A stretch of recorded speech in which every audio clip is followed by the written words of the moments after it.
E di kur e kemi kuptuar ne sa të varfër ishim? Momentin që ra komunizmi. Domethënë, edhe kur fillom, domethënë, unë isha i vogël, po kuptoj filloi të shoh televizion rajonën në atë kohë. Dhe më mend që akti im i parë i disidencës filozofike politike ka qenë kur i themi shokut tim, klasa e 6, nuk e di qenë, nga viti 88, 89, diçka e tillë. Ervin Albani ka qenë në lagje, shoku i klasës.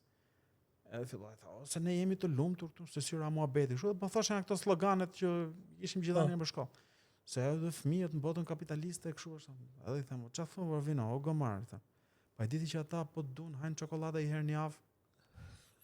Sepse unë kisha pa nëpër filmat e italianit, kisha në rajonë, kisha pa fëmijë që hapshin frigoriferin, dishin diku I dollap dhe nxishin çokoladë dhe hajshin. Po kulmi begatis që mund të më shkonte mua në mend ishte që ti mund të haje çokoladë një herë në javë. Dhe ky ishte, imagjino, këtë po thoja si egzagerim.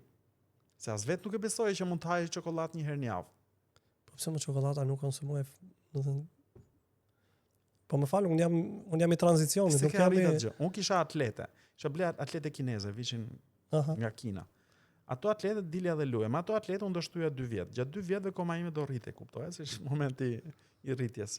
Dhe ç'a bëja? Edhe frueshte ajo goma poshtë.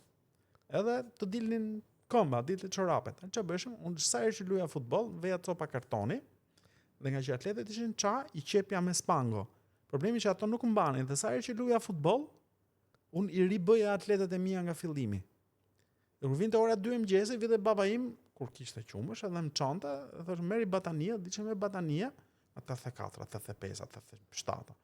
Dilim nga radha qumshit në 2 mëngjesit, e imagjino, unë I vogël, më 10 vjeç, 11 vjeç, me batanie trasha nga ato, me lesh ushtarak, domethënë që kanë qenë batanie ushtria, domethënë, shumë trasha po. Edhe më shtilleshim me ato tunet aty dhe tu lëviz tu dridhshun mes janarit, ose shkurtit.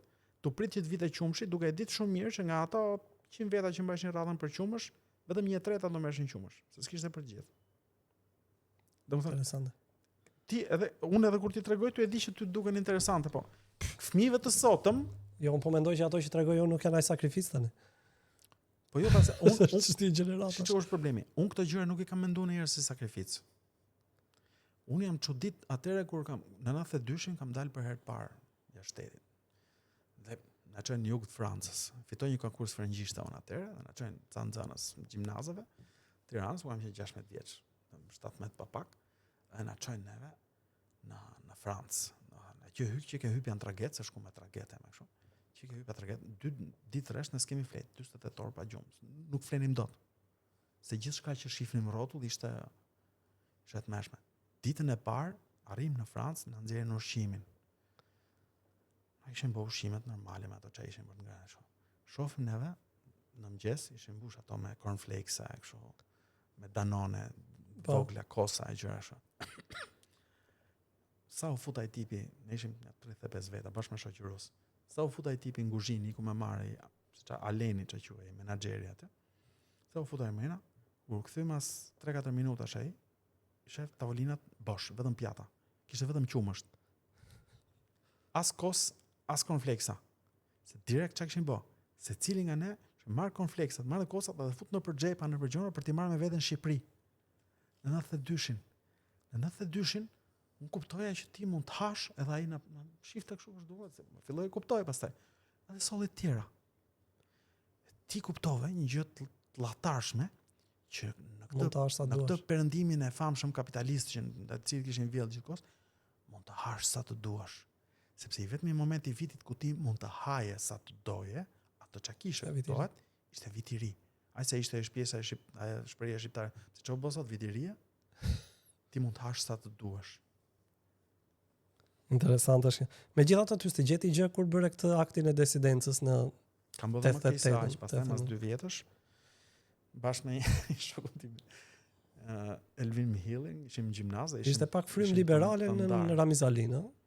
Jo, pastaj në 90-ën fillon këto fund të thënës, në 90-ën fillon protesta e studentëve, në një pjesë të kohës ishim ke Petronini, për një pjesë shkonim edhe ke studentët. Leni mësimin nga njëherë, ka qenë një ke liçeni, nuk është më tash, mua aty ke diga sa ngjitesh ke diga lart. Ka qenë një tip lapidari dhe shkruaj këtu ka qenë në shtëpi kur strehuar shoqja në xhmie hoxha etj.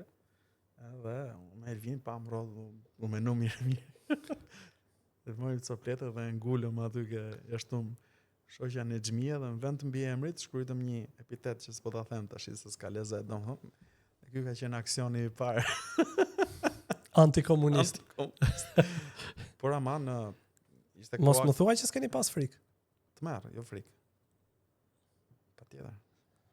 Në fund Kot vështira. fund 89-s, akoma s'kishte rënë tamam regjimi atë.